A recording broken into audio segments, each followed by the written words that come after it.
Okay, I'm back. Um, so all right, what I was saying before, like whenever we're coming out of like a situation where we're making changes in our life and we're so accustomed to fight or flight, we we don't really have the capacity to have patience for something new coming in, right? But anyway, um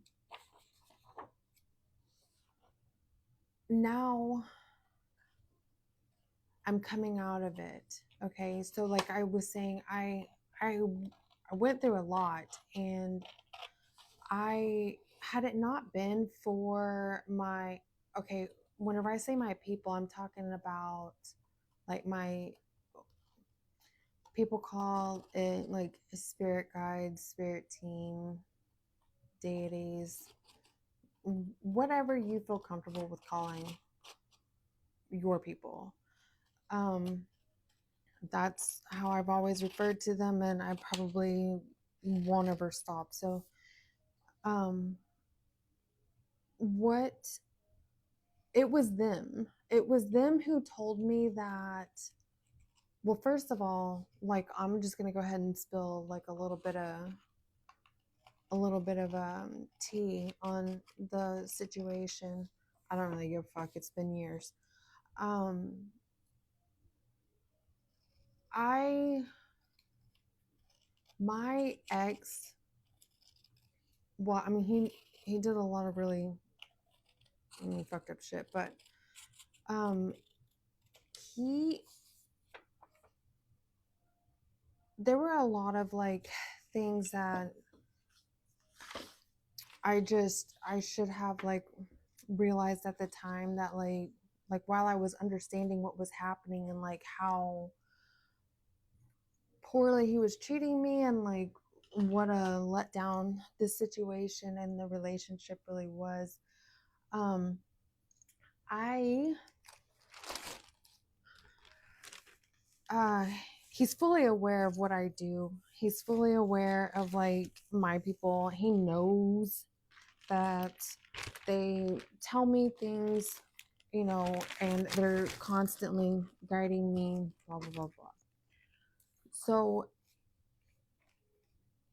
one day he came home, and like I think he was working out of town or something, but he comes in, and he goes to take a shower, and he leaves his phone. Like, we're in a new building now, my daughter and I. At the time, we lived over in another building, and the kitchen was set up. So, like, right here where the mirror is, right on the other side of that is the kitchen. But in our old building, that was all open, and there was like a bar that looked into the living room. At the corner of that bar, I had like my house altar set up there, and he had put his phone there, which was, I mean, not weird or anything, but I was busy cleaning and didn't really notice until one of my people came in and was like, "Hey, um his phone's sitting over there." And I was like, "Okay." And they were like, "You need to check." And I was like, "Check? I don't like doing that." And they were like, "It doesn't matter what you like. Do what we're telling you to do." So I was like, "Okay." I don't really want to go through all his shit, but I did end up picking up his phone, and I went through there, and they were like, "You don't need to look at messages or phone calls, just swipe through his apps." So I do that. Nothing stands out to me. I'm like, I don't see anything. The way they and I work, I did notice an app. I noticed an app called Hinge. Okay. First of all, this just goes to show like how not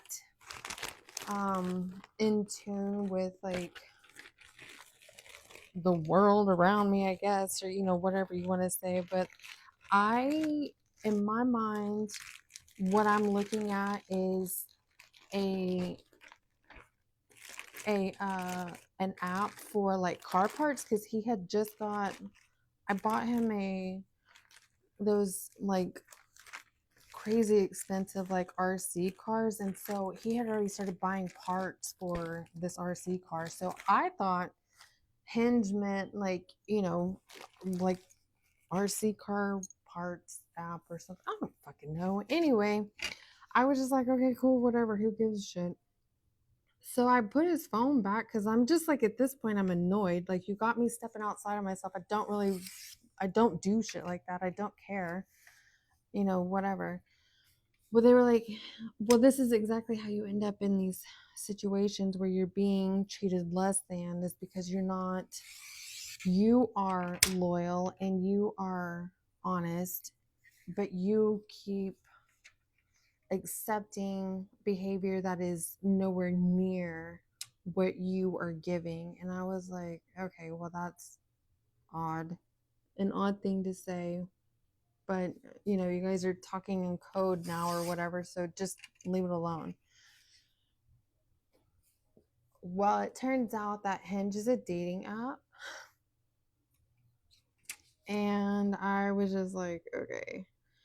So, not long after that, I found out some other things too. And anyway, I ended up doing something I never had done before, which was like just straight up saying to him, look, I'm not happy and I want a divorce. Like, I'm not even remotely joking. He did what, they normally do. They pretend like, you didn't just say anything. And they're totally bamboozled about why you're wanting to get out. And I didn't leave it open to like any sort of like, misinterpretation could have possibly happened. It was what it was. And but like whenever that whole thing was happening, I was like experiencing like a severe amount of stress because and anxiety because he wasn't going to just go away, like they never really do. It's always whenever you're like done that they put in all this effort. And in his case, he wasn't even putting in any effort like to like redeem himself or save the marriage or anything like that. It was just to make my life hell. And it was my people who were like, you stand your ground. I won't forget it, but it was like, stand your ground. You've done nothing wrong. Stand your ground. You've done nothing wrong. And I was like, okay, cool. So I did do that. And I was freaking out because I was like, well, what am I going to do now? Because I was just a stay at home mom. And they were just like, you have to trust us that we're going to take care of you. And that's how it's been for all this time. Well, during this hermit situation, I started school at the age of like 39, or I think I was 30, about like I had just turned 39 maybe. Um, Now I'm 42 and I'm about to start my junior year at university. And last year I thought that I wanted to do accounting, and my body is like actively like rejecting it, right? And then like having conversations with my people, they're like, stop trying to make yourself fit into a box that you don't belong in. Like, what is meant for you is trying to come to you. You've got to like release the need to control everything. Like, you're not you like, I'm kind of like floating but not actually. So now that I'm coming out of hermit mode, I'm healing my Chiron, and like I had to go through hermit to even be able to get to this point, is what I'm trying to say. So anybody who's in their hermit mode or coming out, cheers to you.